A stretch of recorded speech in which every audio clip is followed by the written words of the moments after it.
Welcome along to another Roy's Ramble, and I'm very, very excited about this one because I have reached Weymouth, which is actually one of my all-time favourite places to visit anywhere. And we used to have holidays in Weymouth Really? all the time. So I'm really, really pleased to introduce Harriet. Hello, Harriet. And Harriet, Hi, pleased to meet we you. can see, Harriet, that you are from an organisation called the Horse Course, and I'm going to The ask you horse about that. I course. love it. I'm so excited by this one. It's But filled you'd me with probably joy rather today. have the real ones. Oh, Uh, this has Okay, filled me get with so some much actual horses. joy. This really does. Before we get on to what the Horse Course does, Harriet, I want to ask you Yeah. about why Weymouth? Why are you in Weymouth? How did you come to be in Weymouth doing this? Oh, I think that's more by accident than anything else. Just I moved from London about 25 years ago down to this area, and then I started this project, the Horse Course, at Portland Prison, the young offenders, Oh, wow. on the island just off Weymouth.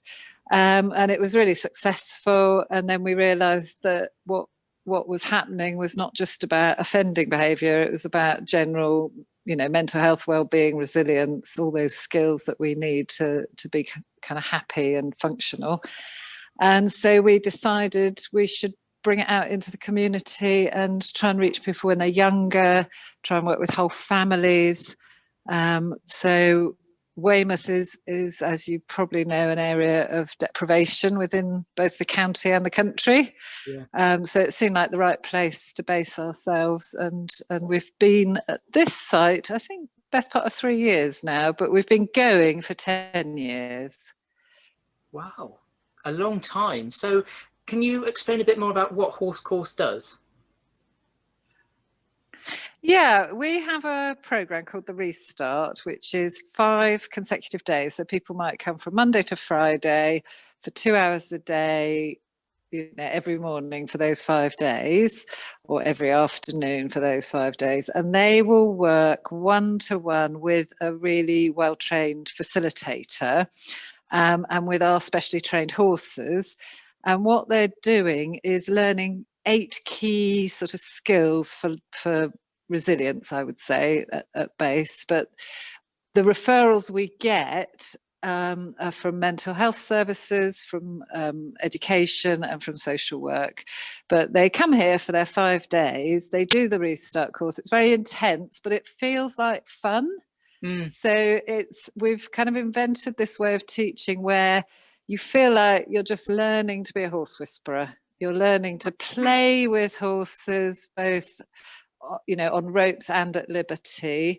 It's not really about riding or caring for horses. It's really about kind of almost circus tricks, and communicating with the horses, and then they will give you the answer. And what they're looking for is that you have to be calm, you have to be clear, you have to show the right amount of energy for what you want. So if you want the horse to walk slowly, you have to have that gentle walking energy. If you want them to canter and jump, you have to bring up some playfulness.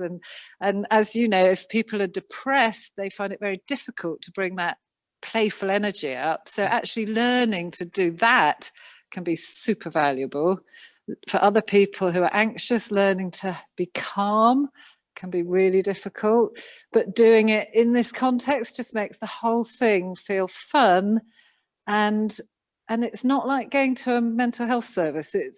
We're there as their coach, as their supporter, as an expert with the horsemanship to be able to help them achieve. And they win by changing. So they have big wins with the horse whenever they manage to find calm or find focus or find communication. And we're just there to facilitate that. And I think that's really important what you're saying about it being fun, because so many of these times when people have got a mental health condition or they've perhaps even just been diagnosed with it, and I know when I was first diagnosed, it was just that thing of, I'm the only person with this, and it was a terrifying thought. And actually, you then go to perhaps a service that might Yeah. be where you're sitting down and you're just talking, and they can be useful. But something like this, I can imagine, particularly for young people, is probably a real bonus for them. For what we find is for people that just don't find the talk-based services work for them, you know, for, as you say, for loads of people that's really useful, and we're not trying to replace that because that is far cheaper and easier to deliver than having a whole bunch of horses in Weymouth and elsewhere in the country. But we get the referrals where talking hasn't worked. So people have really been through the mill. They've tried everything. And for one reason or another, the talk-based services just aren't for them. And then this is a more action-based way, but with, in our case, a huge evidence base to back it up. We know it works, so that's really important to us as well. Now I'm itching to be there with you at the moment because of my love for horses. I used to horse ride myself. I did it for Shall I take you for a wander? Yes, please do. I would love to see. You know, I used to horse ride for about 3 years when I was younger, so I'm sort of in my element, and I just want to sort of come through the screen and be with you. So please show me. Oh, well, I've got permission to whiz you into one of our arenas. Oh, wow. And see what's going on. Fantastic. So if I'm clever, I'll be able to switch. Will I be able to switch the camera? Yes, I will. Hold up. And we're hoping this is going to work okay, because we know already that you're walking around the yard. That didn't we don't work. know what it's going to be. There like. We go. Let's see how we go. So can you see the yard? Can you see we've got the across? Yard on the screen. So we've got a big outdoor arena straight ahead. And then what we're going to do is go into this indoor arena and see what they're up to. Oh, wow. It looks amazing. So Joe's teaching.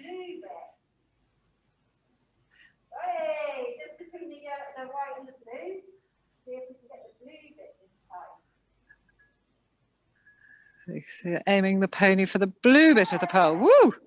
Yes, and so at the moment, they're obviously that's helping the pony, you know, get over to the pole. But what's that actually doing for the person that is guiding that pony there at the moment? What sort of skills are they taking away from that to help them? What was that young person learning?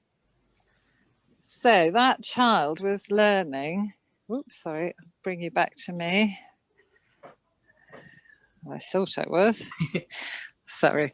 So yeah, what that child was learning was to have a clear focus, to communicate with the pony, to send some energy to move the pony away from the child. So instead of jumping the white bit of the cone near to her or him, I'm not sure, to send that energy to push the shoulder across. So it's very subtle cues that these ponies will respond to, because they're very carefully trained. And if your intention is strong and you can send that bit of energy, you can have that clear focus. And it looked really easy, but it really, really is not easy. There's 100 different ways to go wrong. There's also just the kind of manipulating your tools carefully, not getting in a tangle, holding on to your plan, not getting in a muddle about what you're going to do next. There's lots of soft skills that are going into that, and each exercise develops a different skill. So that one is also about something we call neutral. So for the pony, he was already trotting around when you saw, but before that, the child would have had to ask the horse to reverse up, which they do by just bringing a lot of energy up and wiggling their finger like, back up please, and the horse will back up. And then when you want them to stop, you have to go to neutral, which is completely relaxed in your body, in your mind, and in your emotions.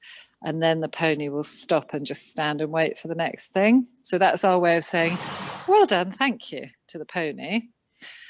That neutral, you will repeat, you know, it's how you kind of say game over in each little aspect. So you back the horse up, neutral. You ask the horse to then set off in a circle by looking out on the circle, high energy, let's go. Pony sets off, back to neutral to say, yeah, thank you, that's great. Now the pony will keep going on that circle so long as you're neutral. But if you start getting all anxious and agitated and sort of worrying, oh, is this right, is this wrong? The pony will stop and look at you and go, what am I doing wrong? So that child had the pony trotting around beautifully. And even though it's quite exciting, they were able to maintain their neutral. So that's quite a a thing we work on, is like, can you maintain neutral when the pony is just standing there and you're stroking it? Can you maintain them neutral even when it's whizzing around? Can you maintain neutral when you're running around? So it's building that skill. We think of calmness as a skill rather than as an absence of a disease, you know, this disease called anxiety. Well, wouldn't it be more powerful to think, what about learning a skill called calmness? And then you can combat any difficulties you have with anxiety. And I love the way that you were explaining all of that. And it's that we can take away, I think, for anybody, not just obviously working with the ponies there, but that thing of having that calmness when everything around you is just doing this. If you can practice those skills to find a way of being, oh, look, oh, yeah, I'm getting distracted now. Oh, who's this one behind you? I thought you'd like a little view of a pony in the background. Who's that? Harriet? I think. She's called Maddie. Oh, that's Maddie, and she's a quarter horse, rather beautiful, but unfortunately hidden in all her glory by her rug. Oh, there's another one coming. Here comes Sid. Oh, hello, Sid. It's lovely. I mean, I could honestly just watch you walking around with the horses all day, and it does make you feel so much calmer. There is something to be said about using animals for therapy. There really is. A lot of the people that come and do our restart course, you know, they learn those skills in quite an intensive way. But then they say, well, actually just coming to that place is so calming, and kind of feels calm but functional.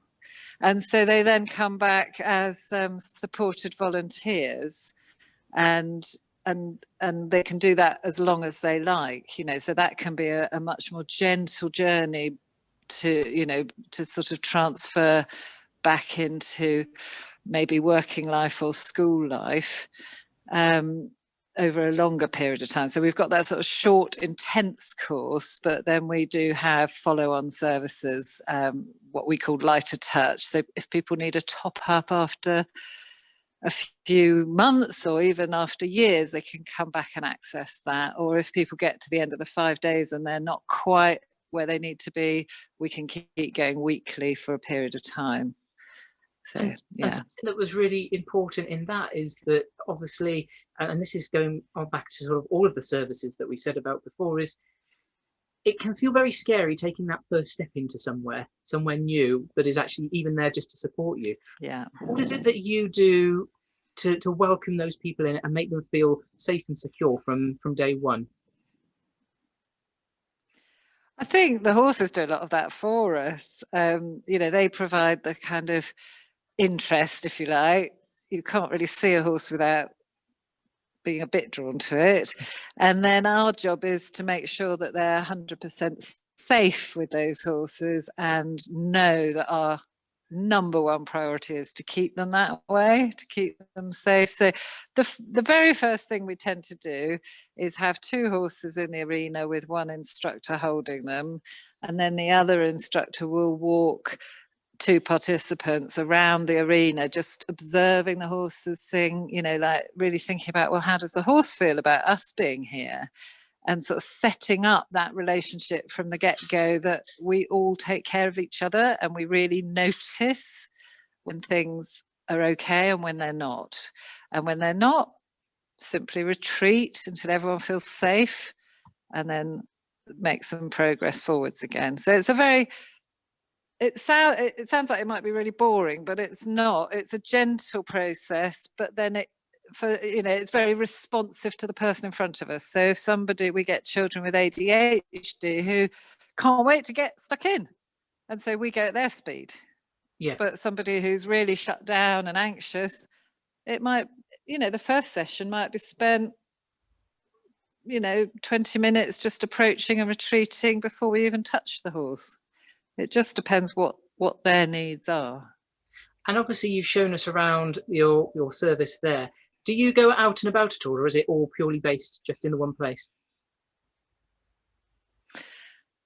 It's all here. There have been odd projects we've done. Well, as I said, we started in prisons, but we don't go into prisons at all anymore.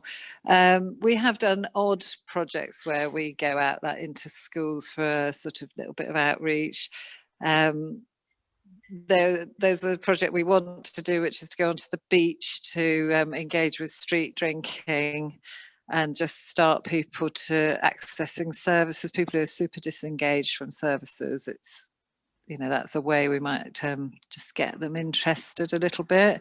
But generally we're so, I mean, what we've seen here is one person working with one pony. Normally, if we're not in a pandemic, we'd be, both arenas would be busy. We're pretty busy service working right through the year.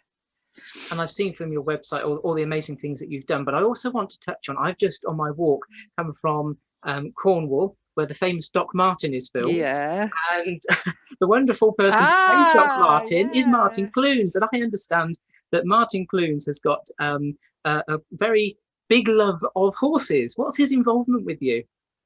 Yes, and he loves us as well. He's our patron. He's one of our patrons. And he loves horses, but he loves people as well. He's a real supporter. For instance, every Christmas, apart from this Christmas that we've just had, we normally have a party and he comes and he meets lots of our participants and he gives out certificates and he has lots of jokes and banter and everyone takes selfies with him. He's really lovely. He's really good about it. And then in between, during the year, you know, he's always available to help us if we've got I don't know, something that we want a bit of press. There's nothing like a celebrity to help you get a bit of press and a bit of fundraising. He's always been really kind to help us with our fundraising. So yeah, he's a great patron. And he's one of those people that I think I would probably like to have around a dinner table. They ask you who would be one of your people. I think he'd be one of them. He always seems such a fascinating person. Yeah. So he's very funny as well. He's really witty. So you've obviously got the service there and you're helping other people through whatever conditions they might have or whatever difficulties that they are facing in their life. But how do you look after your own mental health and well-being when you get to the end of the day, or just seeing you through the day? How do you look after yourself? I think we each have our own ways. All of it, there are 6 full-time staff. One of whom is our horticulture leader, so he probably communes with his plants more. But the rest of us are all horse women, and I think we have full-time mental health care through caring for our horses and our own riding. So we all ride and, you know, go out on the weekends, and that there's nothing quite like just getting out in the open and blasting along a hillside on your horse. It's lovely. So daily I do yoga as well. I find that really good to kind of end the working day with a quick yoga session. Now I've heard of various different forms of yoga involving animals. Is there a form of yoga called horse yoga or not? I've not discovered it or tried it, but no, I do old-fashioned traditional yoga with Adrian on YouTube. Well, perhaps there's a new avenue for you, Harriet. Is horse yoga? You never know. Yeah. By the end of the day, I'm quite keen to be in the warm.